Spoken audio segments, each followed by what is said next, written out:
guys? Kamikaze Chris here, my buddy Outlaws Transports. Just picked up the money, heading back to South Texas with that, and just want to say thanks to these guys, man. They're stand up. Y'all need some of all your stuff. This is the guy. Appreciate it, man. Yeah, dude.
Hey guys, welcome back to the channel.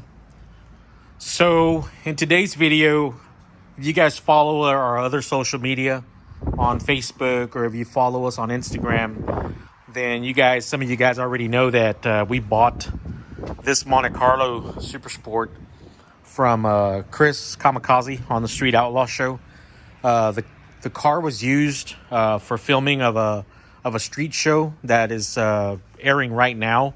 The first episode just aired last week. Second episode airs this week. So yeah, we bought the Monte Carlo from Chris. He needed some money to finish another car for another show.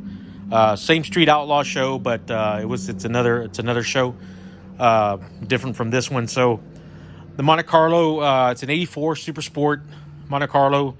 Has a 502 big block in it with spray.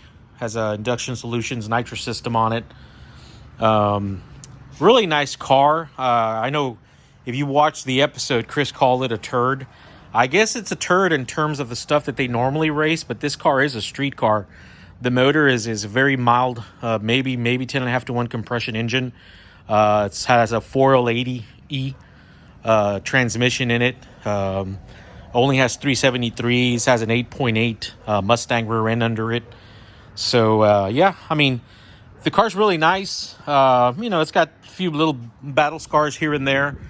When we got the car, had a few issues with it. Chris told us he hadn't moved it since the show had aired, or the show had since they had filmed it.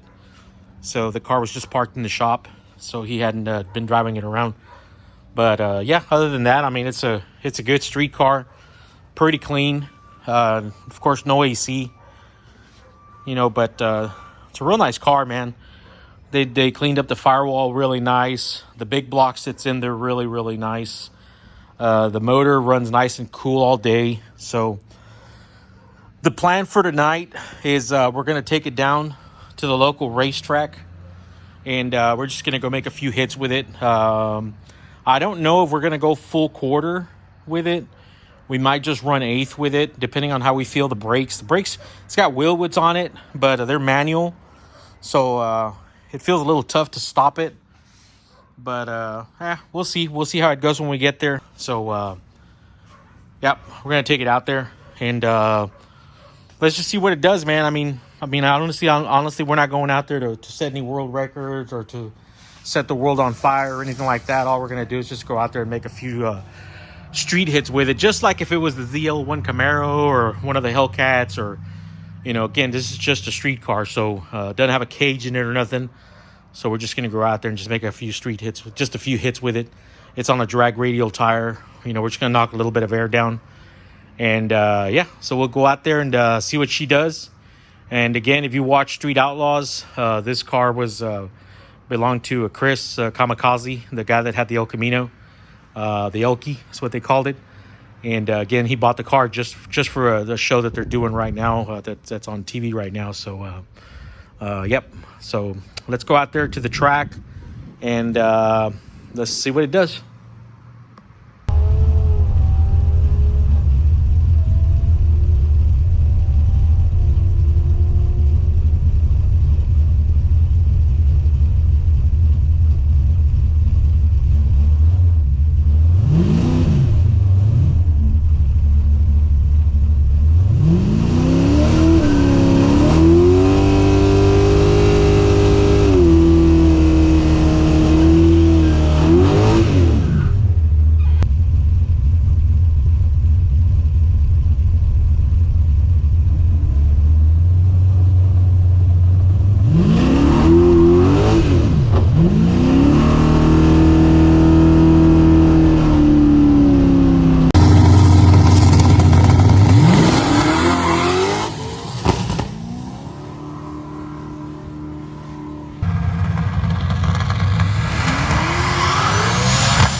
All right, hope you guys enjoyed that.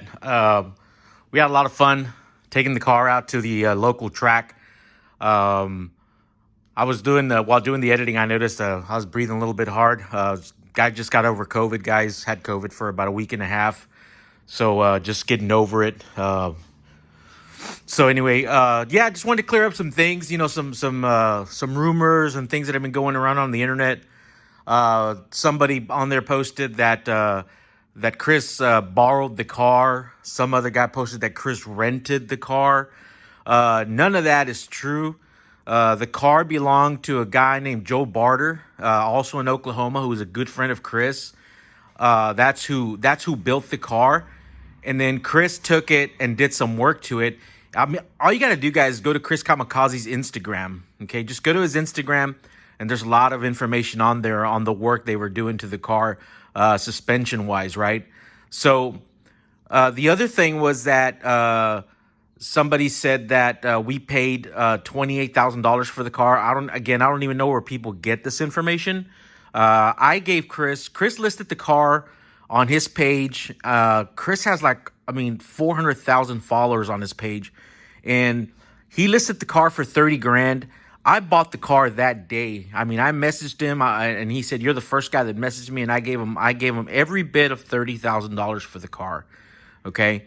So then we got some crap because I listed the car for $38,500 for sale, right? So you got to understand, Chris needed the money to fix another car. So we had the money. So we came in and bought the car to help him out. If you've ever dealt with people buying stuff on the internet, man, it's crazy. People just sometimes want something they can't have, and they'll make all kinds of promises and then they don't come through. So I called Tejas Transport right away. I gave them 30 grand. They hauled butt up to Oklahoma and picked up the car. Okay. So why are we asking 38.5? Well, first of all, it's 30,000 for the car. Okay.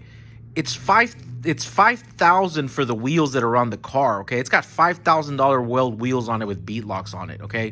So it's a little over 5 grand with wheels and tires. The tires are Mickey Thompson's, all brand new. Man, I've had them maybe less than a month. We did have them on our Chevelle. As you can see right now, the Chevelle has the wheels on it that were actually on the Monte Carlo. If you watch the show, these are the wheels that are on the Monte Carlo, these gold race stars, right?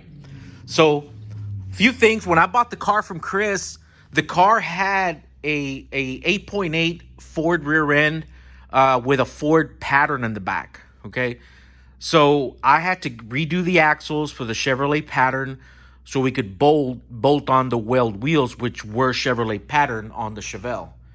Okay, and then I sold the Ford wheels and I ordered another set of race stars, matching race stars for the Chevelle. Okay, but anyway, so do the math, guys. It's super simple. It's 30 grand. It's 5,000 for wheels and tires. It's $2,500 to transport the car from Oklahoma to South Texas. We live deep South Texas. I mean, I'm talking we're 10 minutes from the border. Okay, so we pay $2,500 to transport the car. Right there, you're already at 7,500, and then I spent another close to 2 grand to get the car titled in Texas from Oklahoma. Okay, titled in my name. Okay, I have the Oklahoma plate for the car hanging up on my wall, on my license plate wall, back over there. That I've got the Oklahoma plate for the car. So right there alone, we're already over my asking price. Okay, we're closer to 39,000, and that doesn't include having to redo the axles. We put new valve covers on the car. It had these other valve covers with some brackets for the coils, and I didn't like the way they looked, so I put some other valve covers on it. The valve covers alone were another $500. Okay, so truth be told, by the time we tuned the car, by the time we fixed the few electrical gremlins the car had, by the time we fixed the headliner on the car, all these other little things that we had to do to get the car drivable, we're in it for over $40,000. Okay, 38.5 I felt was fair. Go look for a Monte Carlo right now. A clean Monte Carlo. They're over 20 grand for a stock Monte Carlo with a 305. Okay. Yes, you can find them cheaper, but it's a piece of junk. Okay. It's a piece of junk that needs paint. It's a piece of junk that needs interior. It's all jacked up. This car is sweet. This car is really, really nice. We have pictures of this car on a rotisserie with the car upside down. The bottom of the car is the same color as the top of the car. Okay. So I know there's a lot of haters. There's a lot of people out there that come up with their own ideas that really have no clue what they're talking about. Guys are complaining, well, the car's slow. Well, compared to what? It's a street car. You know, if you're going to compare it to the El Camino, or if you're going to compare it to the Crow or the Murder Nova, this is not that car. This car is not that caliber of car. This is a street car, okay? It's a 10-second street car. It's a legit 10-second street car. You saw what the car ran. Went at 1080 at 100, almost 126 miles an hour, leaving it in drive, okay? Just put your foot to the floor and just cruise it down Broadway, okay? It's got a 480E. We hooked up a laptop to it. We did some changes to the tune on it. It was shifting too early. It was shifting like at 4,500 RPM when we got it. We adjusted it up to about 5,800 RPM. We shut off the torque converter, the lockup on the torque converter. So, I mean, it's a fun car. Matter of fact, here in a little bit, I'm going to take it out to a little hot rod cruise in. It's a great car, okay? So, honestly, with all the crap we got and as much money as I have on the car, I mean, I'm thinking of just taking it off the market. I thought it was a great deal for somebody at $38,500 to actually have a car that was actually on the Street Outlaw show. Next episode airs tomorrow night, okay? So, again, for all you guys out there, all the haters that don't understand, that don't know how to do math, that have never played with cars like this, man, keep all your comments to yourself, man. You have no clue what you're talking about. But then there's a lot of other awesome guys that do understand. They do get it, okay? So, again, 10-second car on street tires, pump gas, automatic. Your girlfriend could get in this car, put it to the floor, and run a 10-second pass with it, okay? Throw some slicks on it. Throw a little bit of race fuel in it. Bump up the timing a little bit. Guaranteed this is a mid 10-second car. Turn on the nitrous. Don't forget, the car has an Induction Solutions system on it, tuned by Induction Solutions for this combination, okay? Turn on the system. It's got a mini nitrous controller on it for traction. Guaranteed this car is a mid 9-second car with about a 200 shot, okay? You saw the picture. The car made over 900 horsepower to the tires on the nitrous shot. 900 horsepower to the tires will put this car in the mid 9 seconds, okay? Maybe even low 9 seconds, okay? Car has no cage in it, though, all right? There's no roll bar in it. You can put the kids in the back seat. You know, what does it take to buy a 10-second car these days, okay? You want to go buy a Hellcat? Maybe you'll run a 10. I've had 2 Hellcats. The fastest I got one of my Hellcats to run on a drag radio was an 1117, okay? 1117 on a 2015 Hellcat, okay? That's a 4,500-pound car. This car on the scales will scale 3,340, 3,340 pounds. That is amazing. And it's a complete interior car. Everything's there. Door panels, all the seats are in it, dashes in it. It's got a stereo system in it. It's all there. So, again, thanks for watching the video. I'm sorry I had to go into this rant, but I just wanted to make sure that those of you guys out there that are wondering and have no idea and whatnot, you know, it is what it is. Support the channel. It is because of you guys that we're able to go out there and buy things like this. And you guys inspire us to go out and buy hot rods and bring them over to you guys. We still have our little police car up there, our little Texas DPS car. What do you guys want to see next? Do you guys want to see the old school Chevelle race the Street Outlaws Monte Carlo? Chevelle's no slouch, man. Chevelle's got a 468 big block in it, you know, with good heads, good intake, and Chevelle weighs right at 3,400 pounds, okay? So it's right there in line with the Monte Carlo, okay? All we need to do on the Chevelle is throw some slicks on it and go to town. But yeah, All right, guys, thanks for watching. Really appreciate you guys supporting the channel. I would love it if you guys hit subscribe. Stay tuned. We may take the Monte Carlo out again to the track and run it on nitrous if they let us. Again, the car has no cage in it, but you know, I don't know. They might let us sneak in a 9-second hit with it. So, again, thanks for watching. Stay safe out there, and we'll see you guys on the next video.